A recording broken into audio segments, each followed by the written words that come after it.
I'm Jenny Birch, Executive Director of the Foundation for Winona Area Public Schools. This year, our Board of Directors selected the Industrial Technology Program at Winona Area Public Schools.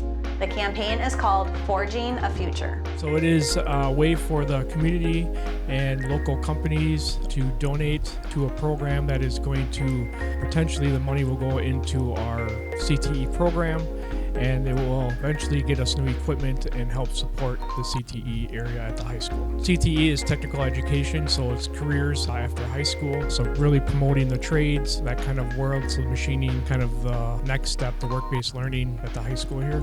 Saturday, May 9th, the Foundation will host 2 fundraising events to support Forging a Future. Visit foundationwaps.org to register and learn more about our May 9th events: the Donut Dash 4K and Mini Donut Kids Run, and the Forging a Future Dinner and Auction.